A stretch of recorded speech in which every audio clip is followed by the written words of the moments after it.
أعوذ بالله من الشيطان الرجيم. بسم الله الرحمن الرحيم.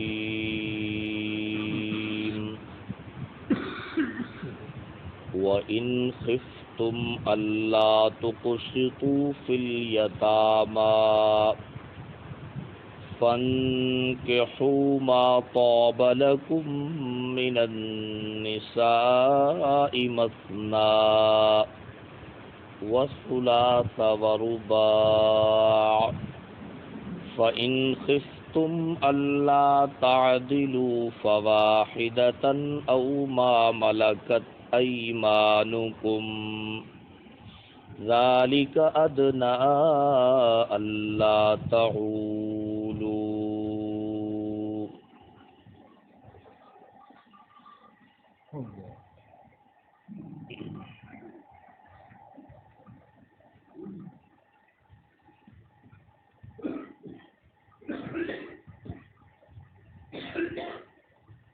کل کے درس میں آپ حضرات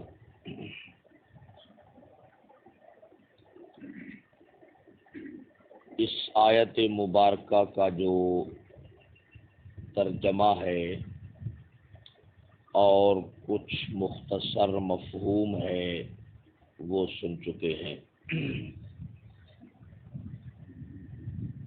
جس کا خلاصہ یہ ہے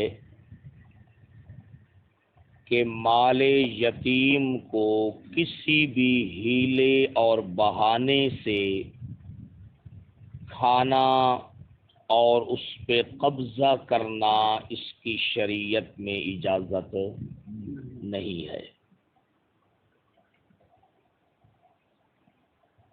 کل 3 صورتیں مال یتیم میں ہیلا بہانہ کر کے حاصل کرنے کی یہاں پر بیان ہو چکی ہیں، جن میں سے تیسری صورت کل کے درس میں بیان ہوئی کہ یتیم بچی کے ساتھ محض اس لیے نکاح کر لینا کہ اس کا مال ہمارے قبضے میں رہے گا اور نہ کوئی اس کا ذمہ دار ہے کہ اگر ہم کوئی اونچ نیچ کر دیں گے تو ہم سے جواب طلب ہوگا یا کوئی پوچھنے والا ہوگا، تو بس کچھ دے دیا تب بھی ٹھیک ہے، نہ دیا تب بھی ٹھیک ہے، لیکن چونکہ ہمارے ہی پاس رہے گی تو اس کا مال بھی ہمارے ہی قبضے میں رہے گا۔ تو اللہ رب العزت نے فرمایا کہ اگر تمہیں اس بات کا خطرہ ہو اور ڈر محسوس ہو کہ تم سے یتیم کے بارے میں یہ کام ہو سکتا ہے، فرمایا کہ پھر یتیم لڑکی کے ساتھ نکاح کرنے کی تمہیں اجازت نہیں ہے۔ سمجھا گی؟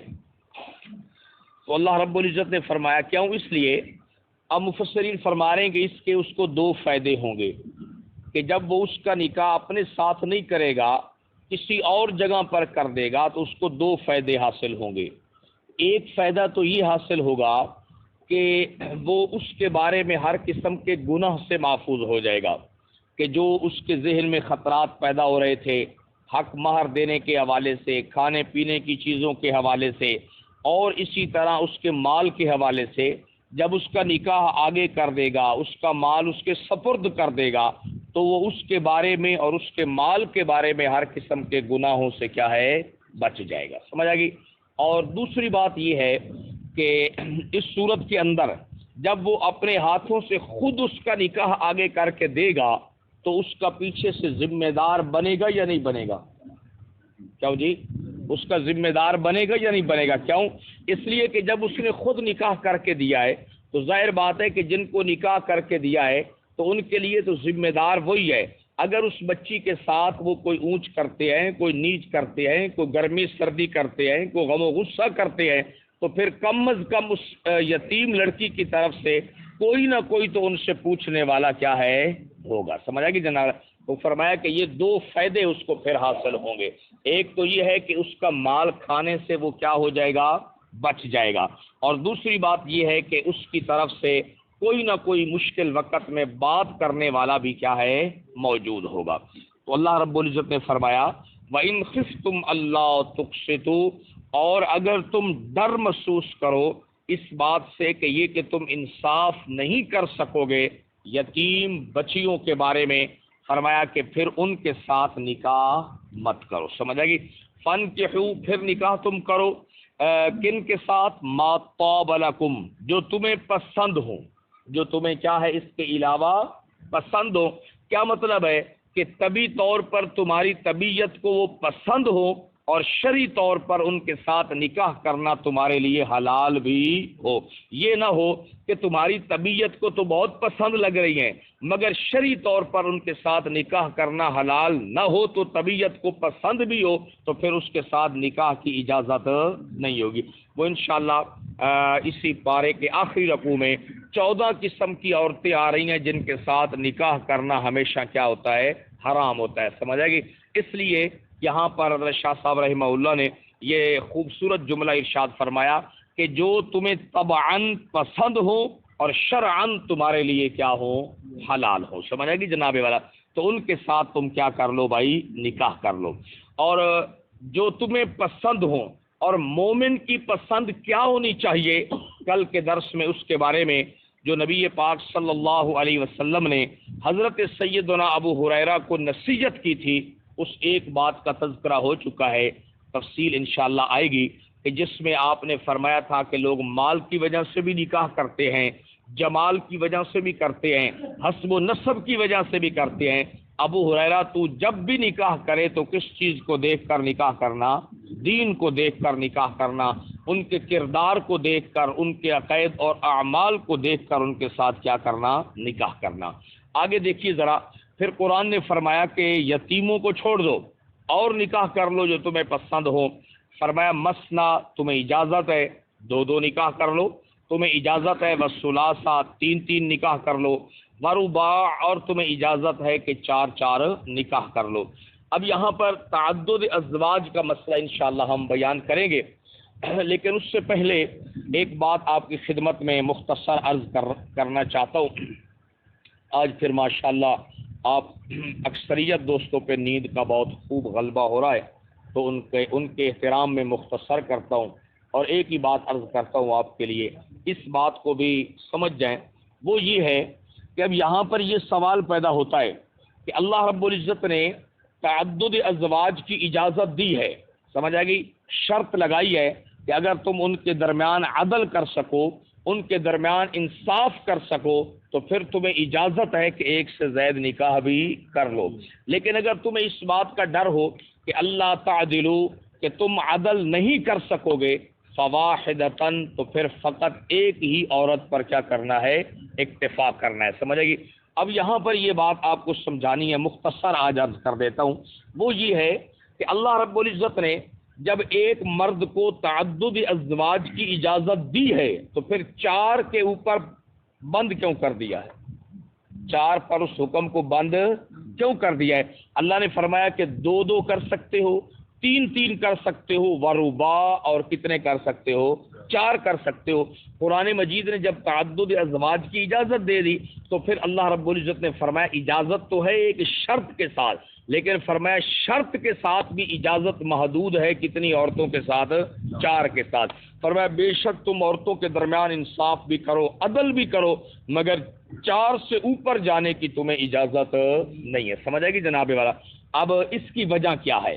اس کی وجہ یہ ہے کیونکہ اس دور کے اندر، زمانہ جاہلیت کے اندر، پیارے حبیب جناب محمد الرسول اللہ صلی اللہ علیہ وسلم کی بعثت مبارکہ سے پہلے، اور اسی طرح اس قرآن مجید کے احکامات کے نزول سے پہلے جس طرح لوگ یتیموں کے مال ہیلے بہانوں سے کھا رہے تھے، اسی طرح لوگ جو ہے 4 5 6 7 8 9 10 عورتوں کے ساتھ بھی لوگ کیا کر لیتے تھے؟ نکاح کر لیتے تھے. اور پھر جس کے ساتھ جی میں آیا اس کو طلاق دے دی، پھر جس کو چاہا اپنے پاس رکھ لیا. کوئی پابندی نہیں تھی جناب والا، وہ 10 عورتوں کے ساتھ بھی کیا کر لیتے تھے، نکاح کر لیتے تھے، کیونکہ اس وقت مقصود جو ہے وہ ان کا مال حاصل کرنا ہوتا تھا اور ان کے حقوق کی ادائیگی تو ہوتی نہیں تھی، یہ عدل اور انصاف والی شرائط تو تھی نہیں، بس ایک اپنا غلبہ اور ڈنڈا اور زور تھا جس کی بنیاد پہ 10 عورتوں کے ساتھ بھی کیا کر لیتے تھے، نکاح کر لیتے تھے۔ تو اللہ رب العزت نے فرمایا کہ اب تمہیں اجازت ہے عدل اور انصاف کے ساتھ، لیکن عدل اور انصاف کے ساتھ بھی 4 تک اجازت ہے، 4 سے اوپر کی اجازت نہیں ہے۔ آج جو ہمارا پڑھا لکھا طبقہ ہے، جدید یورپی طبقہ ہے، مغربی طبقہ ہے، جہاں پہ رہنے کو مسلمان اپنے لیے بہت بڑا اعزاز سمجھتا ہے، بہت بڑا فخر محسوس کرتا ہے، ان کی حالت کیا ہے کہ وہ کہتے ہیں کہ ویسے تو ایک بیوی ہونی چاہیے مرد کی، نکاح ایک ہونا چاہیے، گرل فرینڈ بے شک 100 بھی بنا سکتا ہے۔ نہیں سمجھ آ رہی؟ گرل فرینڈ کیا ہوتا ہے کہ شادی ایک کے ساتھ ہے، باقی جتنی عورتوں کے ساتھ تم جو کچھ مرضی کرنا چاہو، تمہارے اوپر کوئی پابندی نہیں ہے۔ اور وہ لوگ بھی اسلام کے تعدد ازواج والے مسئلے پر اعتراض کرتے ہیں، سمجھ آئے گی، جن کے ہاں اپنے لیے بغیر نکاح کے جتنی عورتوں سے کرنا چاہو بے حیائی، منہ کالا کرنا چاہو وہ اجازت ہے، مگر حلال طریقے کے ساتھ کرنے کی ان کے ہاں اجازت نہیں ہے، سمجھ آئے گی جناب۔ تو آئیے حدیث پاک آپ کی خدمت میں عرض کرتا ہوں اس سلسلے میں کہ نبی پاک صلی اللہ علیہ وسلم کے آنے سے پہلے لوگوں کے درمیان اس سلسلے میں کوئی تعداد کی قید نہیں تھی، لوگ 4 سے بھی اوپر جا رہے تھے۔ تو اسلام نے فرمایا کہ ایک مرد کے لیے فطرتی طور پر اگر اس کے اندر اس قسم کی باتیں ہوں، جذبات ہوں، وہ تفصیل آئے گی کہ ایک سے زائد شادیوں کی اجازت کی شریعت میں جواز کی کیا شرطیں ہیں اور اس کی کیا ترتیب ہے جناب والا، تو وہ انشاءاللہ تفصیل آپ کی خدمت میں عرض کریں گے۔ لیکن بہرحال قرآن مجید نے شرط کے ساتھ تعدد کی اجازت دی ہے، اور شرط بھی پھر محدود ہے، کتنی عورتوں کے ساتھ؟ 4۔ آپ انشاءاللہ سنیں گے دلائل کے ساتھ کہ ایک مرد جو ہے فطرتی طور پر اس میں جتنی بھی قوت ہو، اس میں جتنی بھی طاقت ہو، اس میں جتنا بھی حوصلہ ہو، تو ایک وقت کے اندر اگر اس کے پاس 4 بیویاں ہوں تو اس کی ہر قسم کی خواہشات کی ان سے کیا ہو سکتی ہے؟ تکمیل ہو سکتی ہے، تسکین ہو سکتی ہے، اس سے آگے اس کے لیے اجازت دینے کی ضرورت ہی نہیں ہے۔ یہ ایک حدیث پاک ذرا سنیں اس سلسلے میں۔ حضرت سیدنا عبداللہ ابن عمر رضی اللہ تعالیٰ عنہ سے روایت ہے، مسند امام احمد بن حنبل کے اندر، وہ فرماتے ہیں کہ ان غیلان ابن سلمۃ الثقفی۔ اب اس حدیث پاک کے اوپر اور بھی بڑے مسائل ہیں، اور آپ کی عدم جو توجہ اور دلچسپی ہے وہ بھی ایک بڑا مسئلہ ہے جناب والا۔ ان غیلان ابن سلمۃ الثقفی، کچھ دوستوں کی بات مجھے بہت کبھی کبھی سمجھ آتی، کہتے ہیں روزانہ ایک رکوع کا ترجمہ مختصر مفہوم سنا دو، بس یہی کافی ہے۔ آپ جس تحقیق کے پیچھے پڑے ہوئے ہیں، اتنا مطالعہ، اتنا زور، اس کی ہمیں ضرورت ہی نہیں ہے۔ یہ ٹھیک بات ہے ان کی ماشاءاللہ، اس پہ میں انشاءاللہ بہت جلد جو ہے اسی کے اوپر شاید آ جاؤں۔ اور ایک تو اس میں فائدہ یہ ہوگا کہ پتہ نہیں زندگی کب تک ہے، بہت سارے جو بزرگ ہیں یا جوان ہیں ان کو جلد از جلد پورا قرآن مجید سننے کا بھی موقع نصیب ہو جائے گا۔ عن سالم عن ابی ہے، حضرت سالم بن عبداللہ سے روایت ہے، وہ اپنے باپ عبداللہ بن عمر سے روایت کرتے ہیں، ان غیلان بن سلمۃ الثقفی، بے شک ایک آدمی تھا جس کا نام غیلان تھا، اور وہ سلمہ ثقفی کا بیٹا تھا، اور ثقیف کے قبیلے میں سے تھا، طائف کا رہنے والا تھا۔ اسلم، اس نے کیا قبول کیا؟ اسلام قبول کیا۔ وَتَحْتَهُ 10 نسوة، اور اس کے نکاح میں 10 عورتیں تھیں۔ اس کے نکاح میں کیا ہے؟ 10 عورتیں تھیں، اور جب اس نے اسلام قبول کیا تو اس کی عورتوں نے بھی اسلام قبول کر لیا۔ فقال له النبی صلی اللہ علیہ وسلم، اس نے نبی پاک صلی اللہ علیہ وسلم کو بتایا، یا رسول اللہ یہ میرا معاملہ ہے۔ آپ نے فرمایا اختر منہن 4، ان میں سے بس 4 کا انتخاب کر لے، ان میں سے بس کتنی کا انتخاب کر لے؟ 4 کا انتخاب کر لے، اور باقی کو اپنے پاس سے کیا کر دے؟ جدا کر دے۔ سمجھ آئے گی جناب؟ تو نبی پاک صلی اللہ علیہ وسلم نے اپنے عمل کے ساتھ بھی اس بات کے اوپر مہر لگا دی ہے کہ 4 سے اوپر رکھنے کی مسلمان کو اجازت نہیں ہے۔ اگر اجازت ہوتی تو غیلان بن سلمہ ثقفی جو تھا، جب اس نے اسلام قبول کیا، اس کے عقد میں 10 عورتیں تھیں، تو اللہ کے نبی اس کو کیا دے دیتے؟ اجازت دے دیتے، مگر آپ نے فرمایا کہ نہیں، 10 میں سے تجھے رکھنے کی اجازت ہے۔ کتنی عورتیں؟ 4 عورتیں۔